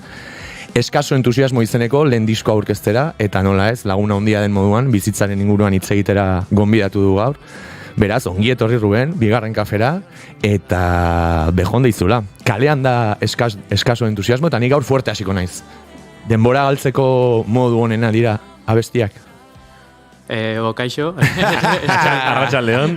Eskerrik asko gonbidatagatik eta bai, azkenean zure burua espresatzeko egiten dezuna, ez? Abestiak egin eta denbora galtzeko batez ere denbora galtzeko aitzarik honetan. Hor, jendeak ez du jakiko, baina hasierako aurkezpen txiki horretan, Rubenen ibilbide haren ez dakite lagin bat edo erakutsi dut hitzartean, beretzako zen, Ez dakienak esan Ruben Ramos urnietarrak urte asko daramatzala, musikaren alorrean, eta Los Anchos dela azken proiektua, edo proiektu berriena. Pertsonalena ere beti esaten dugu, ona etortzen diren gonbidatu guztiekin, baina egia da hitzei erreparatuta prozesu emozional inoiz baino sakonago bat, eskutatzen duela nire uste iritzia palean diskoak, eta galdetu nahi duzun, nola bizi izan dezun Los Anchos proiektuan pixkat, egin edo ez egin horren arteko talka, ez? Nik ezagutzen dut zure prozesu pertsonala, baina adierazi pixkat zer bultzatu zaitu, nolatan animatu zea azkenean pixkat gitarra berriz hartzera? Bai, azken urteotan nire kabuz ibili naiz, koen izan zen nire lehengo taldea bezala, ez? 10 urte baino gehiago eman genitun, 4 disko, bira pila bat, gero baita aipatu duzun bezala nera berekin ere, bi pare bat urte edo, eta gero pandemia iritsi izan, pixkate nazkatuta edo ja gogorik gabe sentitzen ditzan, eta pandemia justo sartu zanean, etxean nintzela, hasi nintzen berriz gitarra hartzen eta demoak, abestiak grabatzen, hola, pixkanaka. Eta Santxorekin izketan, Santxo dala bateri jolea, izketan eta komentatu zian. Eta berriz jotzen badeu, Santxok jotzezun bateria koenen, nire lehenengo taldean. Eta beak ere nahizula berriz, beak baita bajua jotzen du denetarik, eta nahizula pixkat berreskuratu bateria jotzearena, ez? Eta orduan esan genuen, jungo gea demoak egiten eta nik zuri pasatzen eta zuk ikusteko, eta gero hemen etxetik atatze geanean, lokalea jute gea berriz. Lokal bat hartze dugu eta sartze gea ensaiatzea. Eta orduan hori izan zen pixkat egin nuen olako prozesu introspektibo bat, nire burua bilatu berriz, eta baita zerbait berria egin, hau da, koenen inglesez egiten genuen, neraben euskera zan, eta hontan, niretzat izatezan pixkat beti itzen atzean ezkutatu. Eta honi buelta emateko esan itzen aurrean jarri. Hau da, kriston, ez dakit nola esan, baino kendu behar nun zea hori, ez? En plan, beldur hori. Orduan horretarako hasi nintzen idazten eta musika egiten batera. Orduan bien arteko lotura hori lortu nuen, eta zan pixkat hori, batez ere ausartzea, gauza kontatzea eta beldurra eman gabe. Hau da, beldur hori pixkat aurre egitea. Prestatutan ekan pixkat aurrerago hizkuntzaren aferaren ingukoa, baina nik uste nabari dela, nabari da, zaila da hau esatean, nik ez dakit ezkutuan zenbiltzan zu, ingelesaren atzean, baina baina barituet Los Anchosen, zure sentimentuak ez hobeto ulertu, baizik eta gordinagoak direla, hau da, hizkuntza izan dela, oraintxe bertan esan dezun bezala, igual gordintasun hori ere erakusteko bidea eta ez eskutatzeko bidea. Pentsatu nahi ere hor, erosoago ere sentituko zinela, ez? Hizkuntzataz ari naiz, askotan gauzak ulertzen ditugu, baina nik beti diot, ez da gauza berdina hizkuntza bat ulertzea, hizkuntza hori sentitzea, ez? Eta askotan hizkuntza bat nola sentitzen dugu, horrek asko eragiten du ere gure sorkuntzan, eta niri hemen nabari da Ruben ari zait bere gogoak ez gogoak eta prozesua kontatzen. Bai, azken finean niretzako gaztelania ez da musikan ez ditute referentzia asko. Eta ditudan referentzietatik ez dute eragina izan, zeren askoz Stand Still, Noa Vulcano horrelakoak dituztelako hitzak oso kriptikoak ez diela oso errex ulertzen. Sakondin bardezu pila bat. Eta nire kasuan, egin nahi izan nuena izan zen pixkat askoz garbiagoa izan. Oso zintzoa izan. Zintzoa izateko euskeraz ere egin genuen frogaren bat eta bestiren bat badago en plan egina eta dena, baina azkenean esan genuen, ez genula sartuko, momentuz aurrerago seguro egingo ditu dela, baina zintzotasun hori bilatzeko utzi behar diot hori, ezkutatzeari eta aurrera pauso hori ematea izango da, hori. Adibidez, niri kriston gauza ematea iten plan nire gurasoek entzutea besteak. Bai, Edo inkluso lokalera jun eta hau dena ulertzen da. Ja. Osta, ze kuriosoa, nik uste abestia lehenengo amari bialtzen dio dela. Baina bai, ulertzen da. Eta euskararekin ere, ez hizkuntza batik. Euskararekin ulertzen da, baina... Sentimendu, azaltzen dituzun sentimendu angatik. Gaude, euskerara eginagoa gaude, entzutera. Nik zerotik hasi nahi nuen esaten duzu euskeraz, eta ez du gaizki sonatzen, baina quiero empezar de zero. Bai. Sonatzizu oso gaizki nire behintzat. Bai, badu igual, ez dakiz zer, baina gaztelaniak badu horrelako dramatismo puntu handiago bat, akaso? Ez dakit. Eta referentzik oso kutre asko daude. Bai, oso markatuta daudelako, ez? Eta orduan, hostias, horri aurre egitea eta hortik aldentzea, eta gero ni ere, gertatzen lehenengo kontzertuan ez, jotzen nahi nitzela, lokalera junitzenearen lehenengo impresio hori ez, en plan de, hau esango etemen mikrofonoa hainbeste jenden aurrian. Bai, nik uste hor gauza asko nazten direla, hizkuntzaren afera oso interesgarria da, baina ere bai igual aurretik aipatu dezun prozesu horren ostean zenuen, ez dakit zaurgarritasun puntu horrek ere, ez dakit eragin dezaken, nik metafora edo simil merke bat egitearren, iruditu zait zure diskoa entzun da, batzutan izaten dira xerrak eta eukitzen dute horre grasa pixkat eta bada jendea hori jaten duena, bada jendea hori kendu egiten duena. Nire iruditu zait hau dela inolako grasa iskinarik ez duen xerra puska bat, nola ez?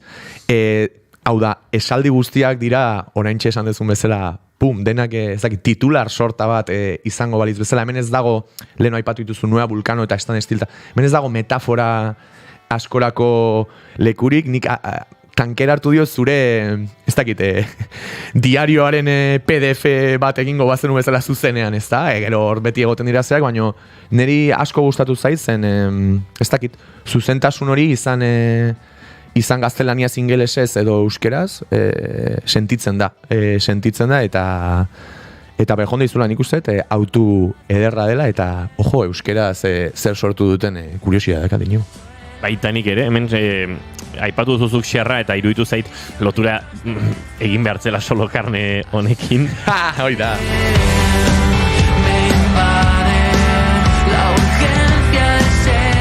Alare Ruben hor badago ez, nik uste referentzialismoarekin lotutako zerbait, gazteleraz zenbat musika jaso dugun, batez ere Euskal Herriaren hegoaldean bizigarenok, iparraldean akaso ere bai ez, baina eta zenbat jaso dugun euskeraz eta noski volumena bestelakoa da, zenbat alizentzen genuen empezar de zero kontzeptu hori oso doakotasunetik gainera, oso sakontasun gutxiko aspirazioetatik ez, eta askoz gutxiagoetan entzun dugula zerotik hasi. Euskeraz da horregatik oraindik badago zerbait virginalagoa dena ez, hitzak sortzerakoan, bueno, igual ez delako hainbeste sortzen, egiten da musika asko euskeraz, baina ez daude igual hainbeste esaldi hor dagoeneko lotzen ditugunak, honekin edo bestearekin.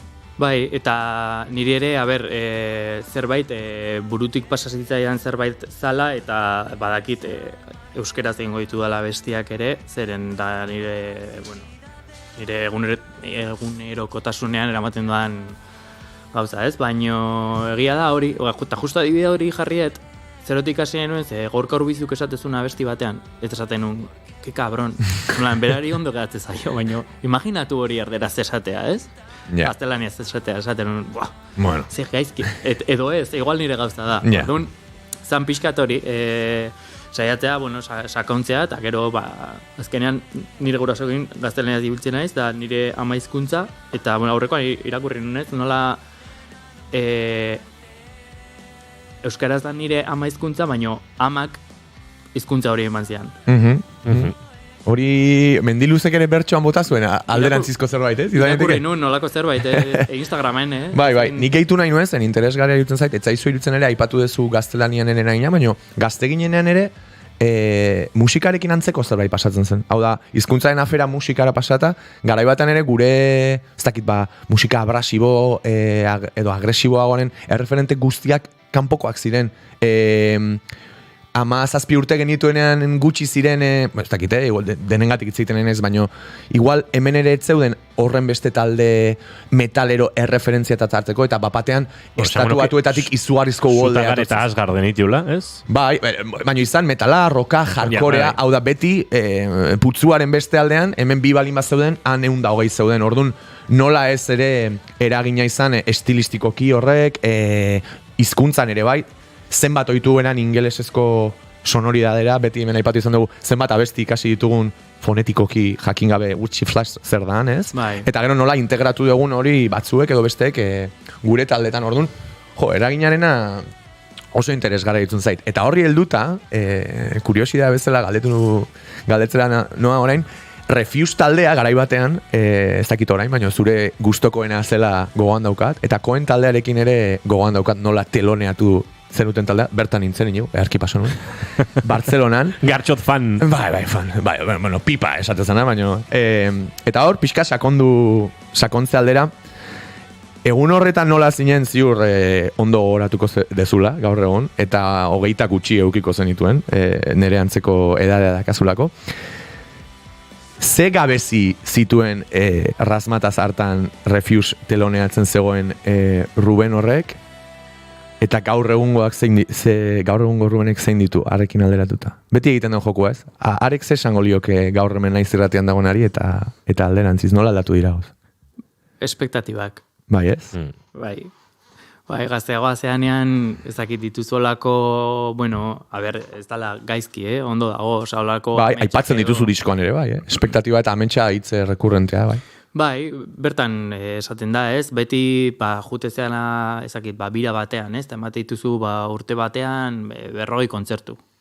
Eta 40 horietan beti pentsatzezu horrengoa, igual, jende gehiago dago dala, edo beto aterako dala, edo betok joko dezula, edo lagun berri batzuk ingo dituzula, edo norbaiten etxera jungo zela lo egitera, eta bertan topatuko dezula, ezakize. Orduan, beti dago, espektatiba bat, nun beti zerbait gertatu behar duen. Eta hori zama da.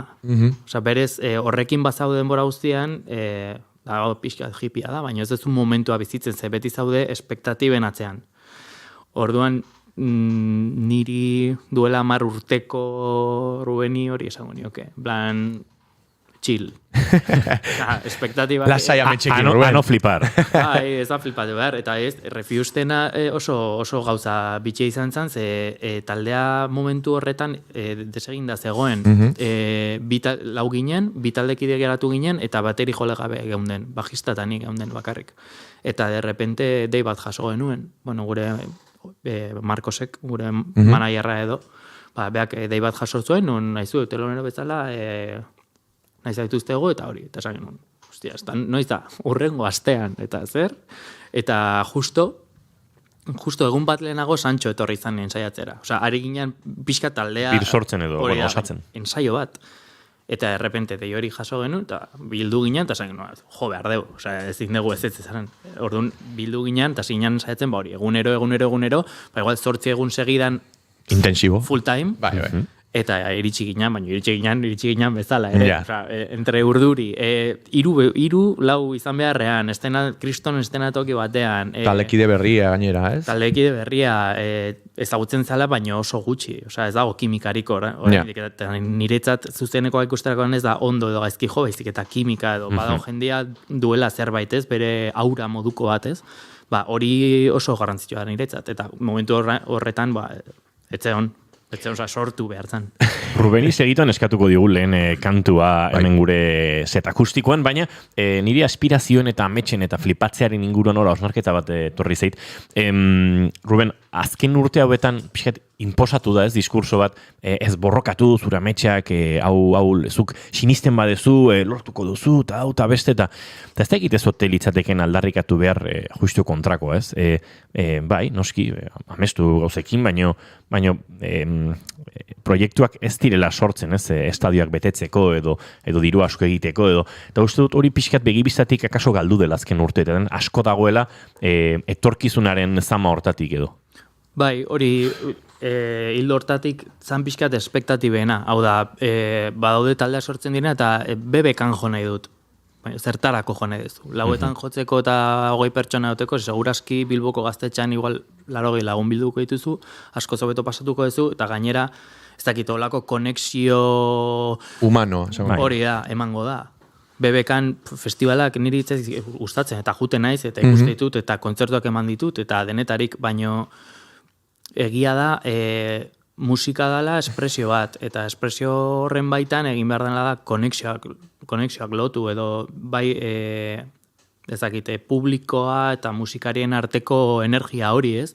Eta orduan, espektatibak enduta eta ametsak ondo daudela, baino berriz noa berdinera, bizi behar dezula momentua, saiatu kontzertu hau baloratzen, ze ez da erresa jendearekin topatzea zerbait gustoko duzun proiektu bat aurrera emateko, ados egotea, ensaiatu, kargatu, deskargatu, emailak erantzun, orduan, ametsak izan behar dituzu? Bai, noski, denok ditugu ametsak, nik oraindik baditut, baino bizi behar dezu eta aprobetxatu behar da, gaur hemen nago, irratian, abesti batzuk jotzen, urteak eman dituan lagunekin, eta hori baloratu behar da.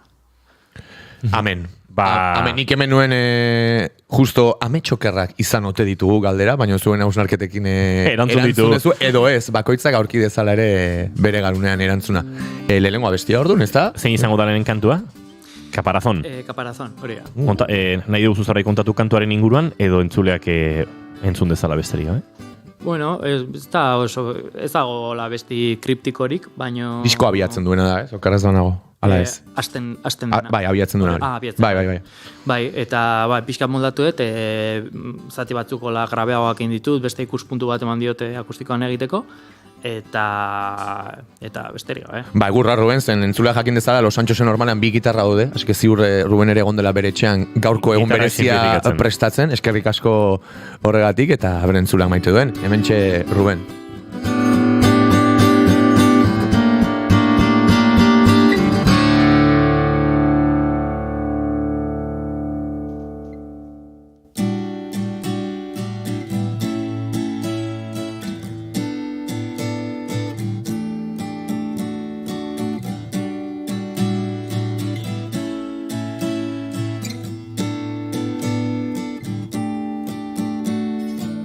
Soy tan orgulloso que elijo vivir en el ayer, aparentemente fuerte e invulnerable. Mantengo la compostura, me muestro frío y distante. No puedo sacudir la culpa por no estar a la altura.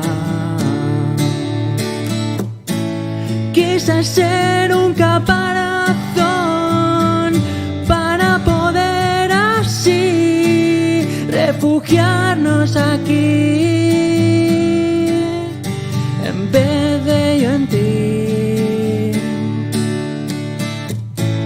Quise ser un caparazón para poder así refugiarnos aquí en vez de yo en ti.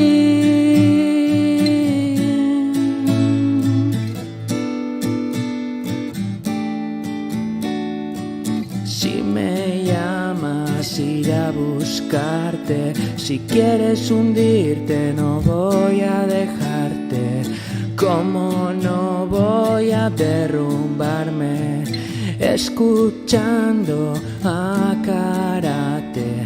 Es difícil asimilar, salvar a quien me iba a salvar. No puedo sacudir la culpa por no estar a la altura. Quise ser un caparazón para poder así refugiarnos aquí en vez de yo en ti. Quise ser un caparazón para poder así refugiarnos aquí en vez de yo en ti.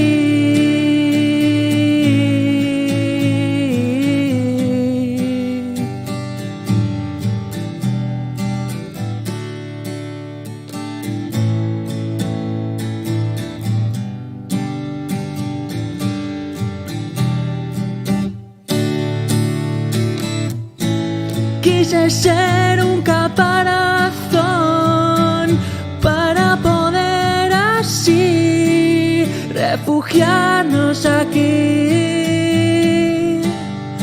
en vez de yo en ti. Quise ser un caparazón para poder así refugiarnos aquí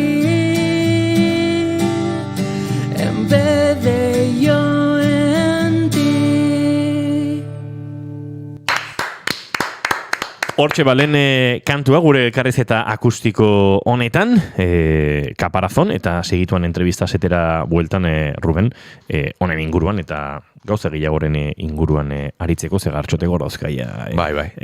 Gaur esan dizut. Prestatuta, klaka, eta estaren atzetik. Esan dizut inigo gaur off record, eta entzulari esan nahi diot, gaur sentitzen naiz, ez dakit, unibertsian edo eskolan esamina o azterketa zegonenean, dana dakienaren ziurtasun horrekin. Ze gutxitan gertatzen zan hori? Egia esan bai. Gogoratzen dut sentsazio hori, bizi izan dut inoiz. Bai, behin, nik gaur bigarren aldiz bizitzan. Igual DBH-en behin, batxiergon beste behin, eta universidaden igual beste pare batetan, bueno, universidaden igual ez da bat. Ziurrenik ez dakit plastika o euskera olako batean izango zen, ez asko ikasi bertzan horietako batean. Bueno, denboraz ari ginen, ametxen inguruan ari ginenik, okerrak izan ote ditugun galdetu nahi nuen, baina ez zen galderona, bakoitzak hausen ardezala bere ametxen inguruan. Baina irutzen zaite, gaur egun ez dakit, kafea, tabakoa, futbola, beste mila adikziore baditugu, baino ez zote da okerren arruen nostalgia hoietan. Nik ala sentitzen dezuk nola bizi dezu nostalgia. Izan ginen eta garenaren arteko zubi eder, baino batzutan latz hori ere bai, ez? Bai, diskoa pixkat hortan iten du aurrazketa. Horregatik bai. Batez ere, atzera beti pasa dena ikusten dezula begi honekin. Hau da, beti izaten da, como hori izan zan, la hostia. Eta oraingoa, baina sartzen hasi naiz, ja dena ikusiet, ez dakit.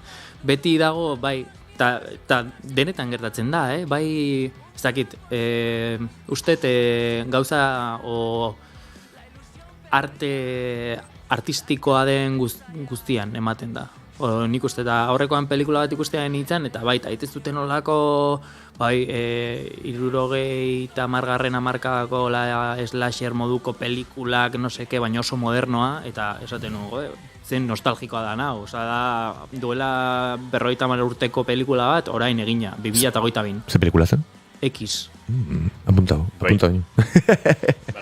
Bai, sorkuntzarekin zer ikusi daukaten disiplina guztietan ez ematen da ez, leheno eta orain genituen perspektiba hoien arteko talkatan ikusten ere, aipatzen da diskoan, prozesu horretan batzutan gogoa punta-puntan eukitzen dugu ez, emozionatzen gara eta bestean gogoa falta zaigu, diskontan ez dakit, somatzen da ere, ez une hori, baina momentu batzutan ez dakit, apatia punto bat ez, izan dezula eta kontestuak eragiten du horretan, zuk gogo falta auki dezunean, zer uste zu eragin duela hori? Bai. Ja, akituta zinen agortuta, edo gehiago izan da ingurura behiratuta, honik zertako edo merezi aldu ez? Bai, askotan nire burua ikusten nuelako nola zertan ari naiz, eta zertarako, eta horrelako galderak egiten ditun, ez? En plan, zertarako egiten dut hau, eta ensaiatu, astero, ez dakizten bat aldiz, jotzea jun, kargatu, eskargatu, e-mailak ez dakitu guzti hori ez, eta esaten nun, baina zertarako egiten dut, eta ustet, iritsi zala momentu bat, nun aldendu behar nintzela, eta aldentzean konturatu nintzen nire, osea, musika dala nire burua espresatzeko, erraminta bat, edo. Osea, da nire beso bat bezala, hau da, nahi gabe abestiak egiten ditut. Igual ez ditut denak publikatzen. Kaleratzen edo bai, formatu batean talde batean sortzen, baina bai. Baina nire egunerokotasunean gitarra dago erdian, edo ahotsa, osea, egunero abesten dut. Osea, jute naiz, kaletik askotan ez naiz konturatzen eta abesten jute naiz. Bai, nik, esango jak. Nik amona batzuei seinalatu iten dietola, zea, estribilloa etortzen eta bai, ulertzen dut. Bai, izugarrizko presentzia duen zerbait dela. Zure bizitzan gustatu zait, aldentzaren ere, etzaizu iruditzen, hemen nago, etzaizu iruditzen, askotan, distantzia hori harreman pertsonalekin bakarrik lotzen dugu batzutan, harreman pertsonalak badute intensidade hori eta distantziatu behar izan nuen, baino iruditzen zait, niri pasa zait, ez da pertsonekin bakarrik pasatzen, pasatu daiteke barruan daukagun edozein energia, izan musikaren presentzia, izan ambizioa amets, eta batzutan ez, esango nuke beti, gu geu garela gure buruari igual presioa handiena edo soka handiena estutzen diona, ez? Eta batzutan ere perspektiba lortzeko behar dela, ez? Aldentze prozesu bat norberaren neurrira, baina etzaizu irutzen? Bai, noski, eske azkenean musika da beste batzuekin daukazun erlazioa. Naiz eta zure proiektua aurrera eraman, zuk bakarrik, ez? Gau, bezala, bezala. Zu etzea eszenatokian dagoen pertsona hori. Hori da, zure gartxot baten zati bat, baino gero da gartxot, ezakit, erosketak egitera joten dana, edo... Bai, askorez, baino. Eta mona kaletik señalatzen dituenak. Hori da. Eta beste pertsona horrekin daukazun erlazioa hori musikan ateratzen da. Eta ni ez naiz berdina eszenatoki holtza baten gainean, edo lanian, edo launekin. Erlazio hori batzutan,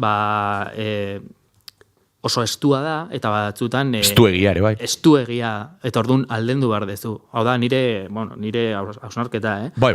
Nun behar dezun, pixkat oxigenatu, denbora hartu, eta berriz, hartu gauzak, baino beste zentzu batean, edo ikasitakoarekin, beste buelta bat emanez. Bai, guztiz ados, eta esan honuke gainera, prozesu horretan, naiz prozesu bakartia den, onerako eta txarrerako, bion gandik itzein, kendu hitzak nire hautik nahi badezu, baina irutzen zaitere zorta handi auki degula prozesu pertsonal edo bakarti hori jende askorekin konpartitu izana.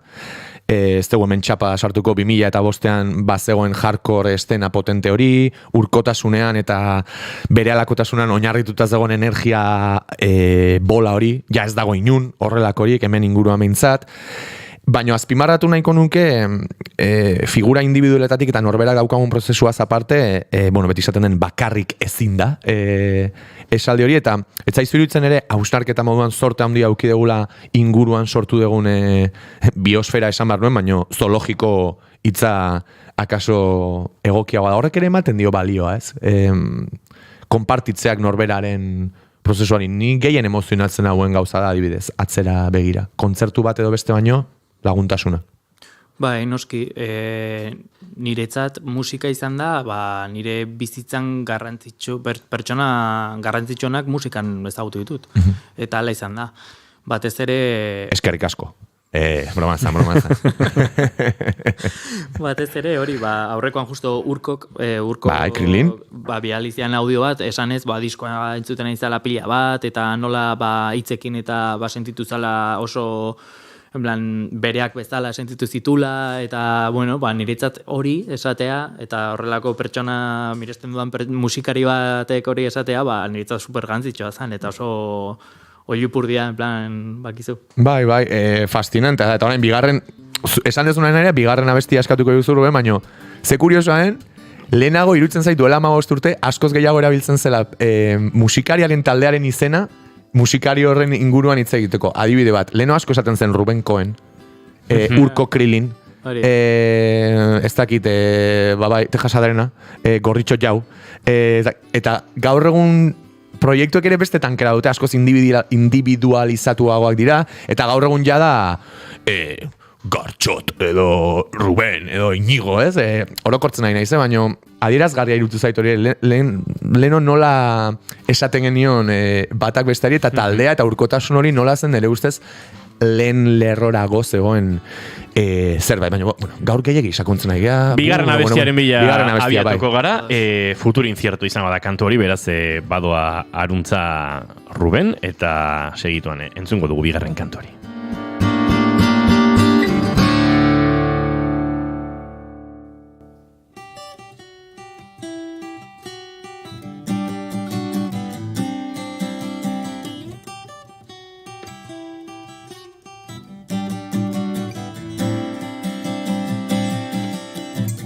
Ver que más allá de los 30 93.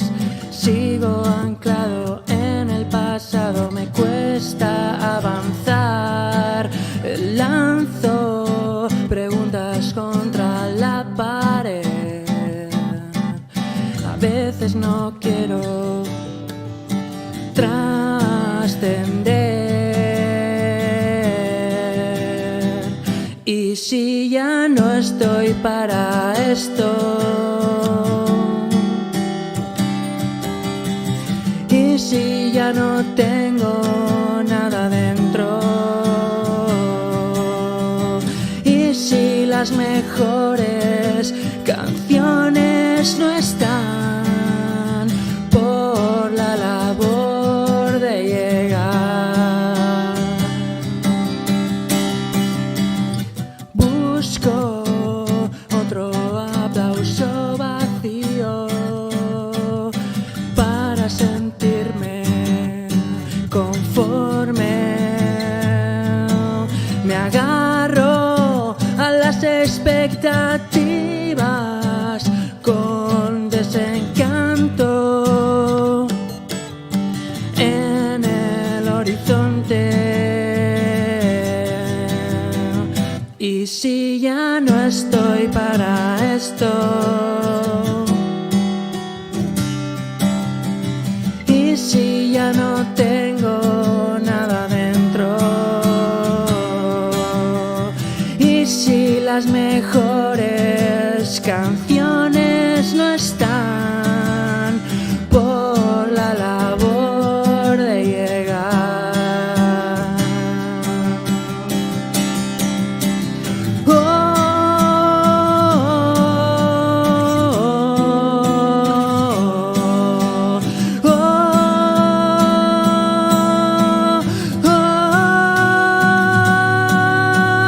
Y si las mejores canciones no están por la labor de llegar.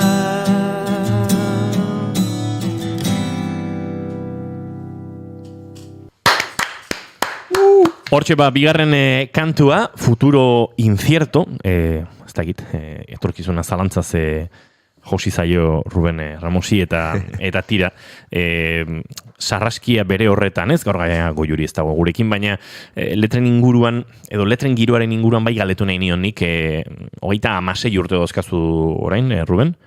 Zuk gartxot ere, bai? 35, ez? 35? Ba, motel. Seguro? Bai, Rubeni baino urte bete... Niko mazazpi. Eta helduagoa ere, bai. Eskaso entusiasmo, ez da egiten, entusiasmo kaxa edo gutxi, diskoaren izenburua, letrei begira ere, aipatu dugun oraintxe jo duzun kantu honetan, ez da egit, 33etatik aratago joan eta etorkizunean jarraitzen dute nolabait korapilatuta, ez da egit, ruido de fondo kantuan aipatzen duzu, ez basoa erdibeterik zegoen eta pixkat gehiago eskatuta osorik egin du gainezka, ez da egit, enuke galduko, ez, urteak, enuke aldatuko urteak galtzeko modu hori, denbora galtzeko modu hori, etengabe badago, ez, referentzia bat, ez dakit lehen zahartzarua dei genizaioken gure 30 asko diren hauei, baina badago nahi gabe, ez, nostalgia bat eta atzera utzitako gauzen zama hori, esango nuke disko osoan nola, zeharka dagoela, ez, Ruben? Bai, da musikari pixkat izkutitz bat bezala edo. Esan ez, hori, zer gauza honak ditun ez, eta ez nukela aldatuko bizitako momentuak eta musikak eman dian lagunak, momentuak eta hori guztia, baina baita ere, ze gogorra dan, eta ze momenturaino egiten dezun, baina pena merezi aldu jendearekin biltzea, hori, Bartzelonara juteko jotzera, edo beste disko bat dirua gastatu estudio batera joanez, guzti hori, ez? Prozesu la rueda esaten den hori, ez? Horre, badago La Carga izeneko kantuan eta izenburuak ere zamaren referentzia horrek ematen du pentsatzera, baino badago esaldi bat esaten duena, eta errepikatzen dena noski, motxila honek pixatu egiten du eta ez dut zeinekin elkarbanatu, nire erabakien zama, nire akats propioen hegemonia. Asko pixatzen du? Bai, azkenean denok ikusi dugu, ez? Txikitan, ez dakite, 14 o 15 urtekin zure lehenengo taldea sortzen dezunean, ingurukoek edo daude supermotibatua, denok taldea da lehentasuna dena egin behar dugu taldearen inguruan, eta heltzen edo zartzen zaren bitartean ikusten duzu nola desintegratu egiten dan, ez? Bakoitzak bere bidea jorratzen du, eta ondo dago, baina de repente, bakarrik bezala ikustezea, ez?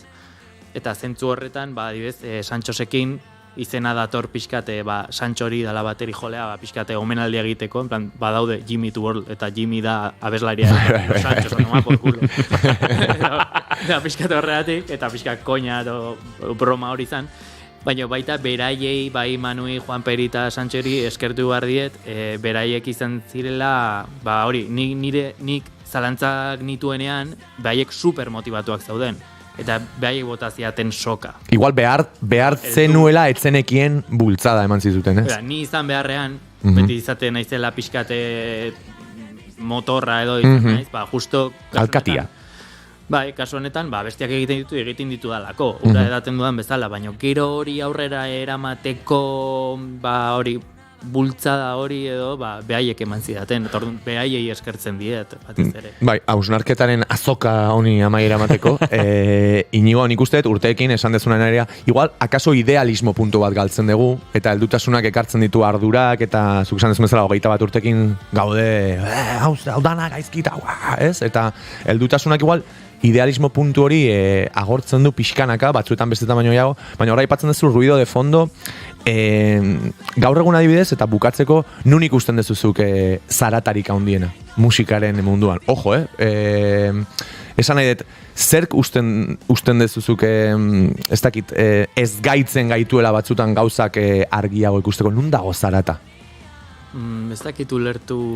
Esan nahi dut, gaur egun idealismo hori pixkanaka galdu dugu, ez? Eta ez dakit etorri dira orain, leheno aipatu ezu festival, magazin, top 10, badaude mila gauze, zarata nun dago, gauzak garden ez egitera bultzatzen gaituen zarata hori, gure inseguridadez aparte, nun ikusten dezu adibidez kontekstuan, akaso ez dezu ikusten, kompetitibidadean ikusten denik adibidez. Bere alakotasuna. Adibidez ere bai. Nik uste dala. Bere alogotasunak behartzen gaitu, arratsaleko 6ak bueltan ditugula, Ruben agurtu eta azken kantori eskatzera, El desengaño izango da 3. Beraz, eskerrik asko luze ongo ginatekeen, baina, hortxe gure mugak. Mila esker, Ruben, gurean izateagatik, hausnarketa hauek elkar banatzeagatik, vinilo zoragarri honengatik, hementxe daukaguna, eta horixe, azken kantua eskatuko dizugu, eta agurtu egingo zaitugu bide batez. Eskerrik asko.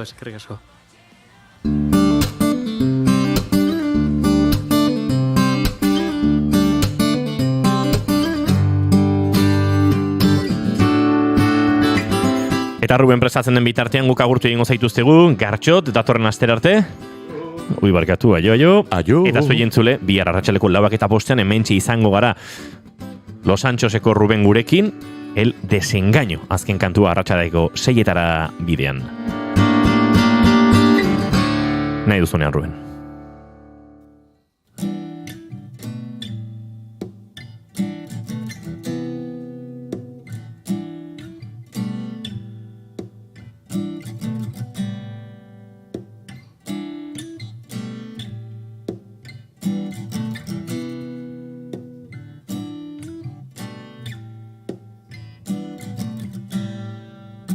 Vivo el desengaño propio de la edad, próspera miseria y crisis existencial. Escribo lo que siento, me muestro visceral, otro sueño enterrado bajo mi yugo emocional. Aunque no cambiaría esta forma de perder los años,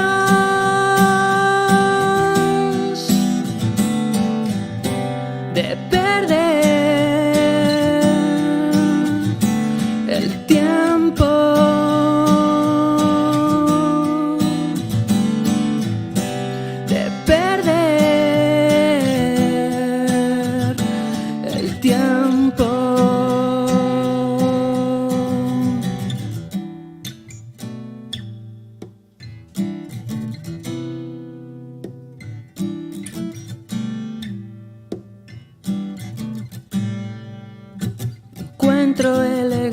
inocencia en la incertidumbre del que pasará, aunque todo acaba igual. Tampoco echo en falta tocar con los de siempre. Ya no tengo ambiciones porque nada me sorprende. Aunque no cambiaría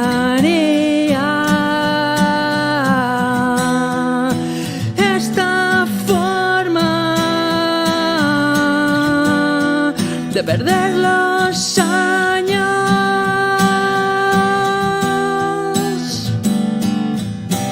de perder el tiempo,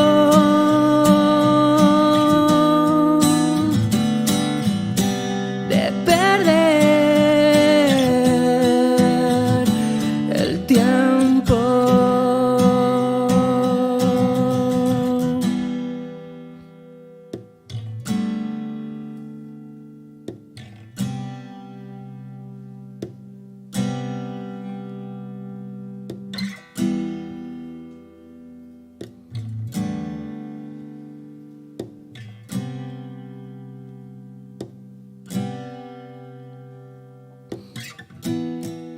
A veces ya no quiero salir, tocar y conocer nueva gente.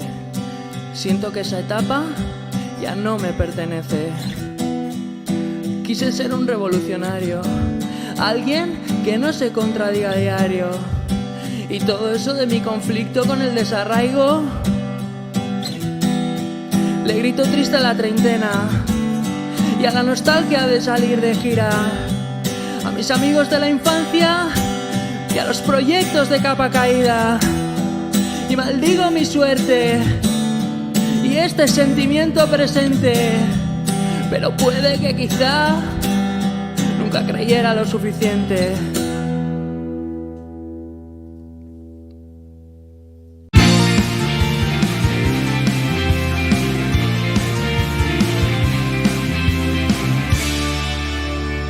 Keep Calm and Bigarren Kafea.